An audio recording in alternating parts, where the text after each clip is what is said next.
അപ്പോൾ ഇന്നത്തെ ജ്യൂസ് നമുക്ക് വാട്ടർ മിലൺ ജ്യൂസ് ഉണ്ടാക്കാം. അതിന് കുണുകുണാന്ന് പറഞ്ഞ് വാട്ടർ മിലൺ അരിഞ്ഞ് അതിലിട്ട് മിക്സി ജാറിലിട്ട് ഒന്ന് ക്രഷ് ചെയ്ത് അടിച്ചെടുക്കാം നമുക്ക്. അങ്ങനെ നല്ലോണം അടിച്ചെടുത്ത് അപ്പോൾ അതിൽ ചെറിയൊരു ഇഞ്ചി കഷ്ണം ഇട്ട് കൊടുക്കണം കേട്ടോ. അപ്പോൾ ആ ഇഞ്ചി കഷ്ണമാണ് നമ്മളിവിടെ വെട്ടണത്. ഒക്കെ സ്പീഡിലായിട്ട് പെട്ടെന്ന് പരിപാടിയൊക്കെയാണുള്ള പരിപാടി കേട്ടോ. നോമ്പറക്കാനുള്ള ഒരു ഫ്രഷ് ജ്യൂസാണിത്.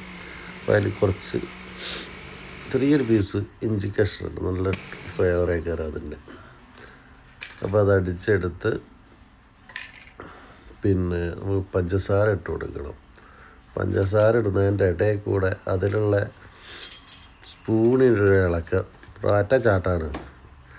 അങ്ങനെ ഓനെടുത്ത് വലിച്ചെറിഞ്ഞ് സ്പൂണെടുത്ത് പുറത്തേക്ക് വലിച്ചെറിഞ്ഞ് കുറച്ച് പാലൊഴിച്ച്, ഈ പാല് നമ്മളെ ഒട്ടകത്തിൻ്റെ പാലാട്ടോ, അതേ ഉള്ളൂ എൻ്റെ അടുത്ത്, അതുകൊണ്ട് ഞാൻ അത് ഒഴിച്ചതാണ്. അപ്പോൾ 2-3 പീസ് ഏലക്കായി ഇട്ടിട്ട് ഞാൻ ഒന്നും കൂടെ കുഞ്ഞോന്ന് കണ്ട് അരിഞ്ഞ് നല്ലോണം അടിച്ചു മിക്സിയാണെങ്കിൽ നിന്നോടത്ത് നിൽക്കാത്തൊരു മിക്സിയും മണ്ടി കളിച്ചാണ്. അങ്ങനെ അത് അടിച്ചു. പാലൊഴിച്ചുകൊണ്ടാണ് ഈ കളർ, അല്ലാന്നുണ്ടെങ്കിൽ നല്ല ചൊകാന്നുള്ള കളറുണ്ടാവും. അപ്പോൾ അത് അരിക്കുന്നത് നല്ലതാട്ടോ, അതിൻ്റെ കുരുവൊക്കെ ഉണ്ടാവുമല്ലോ. അപ്പോൾ ഒന്ന് അരിക്കുന്നത് നല്ലതാണ്.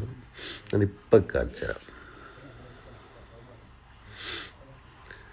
നല്ല ടേസ്റ്റായിക്കാരം. പക്ഷേ ഈ റമദാനായതുകൊണ്ട് നമ്മൾ ജ്യൂസ് അടിക്കുന്ന സമയത്ത് മധുരം കൂടുതലാണോ കുറവാണോ എന്നുള്ളത് നമുക്കറിയില്ല. അപ്പോൾ ഞാൻ കസ്കസ് എൻ്റെ ഫേവറേറ്റ് സാധനം കേട്ടോ.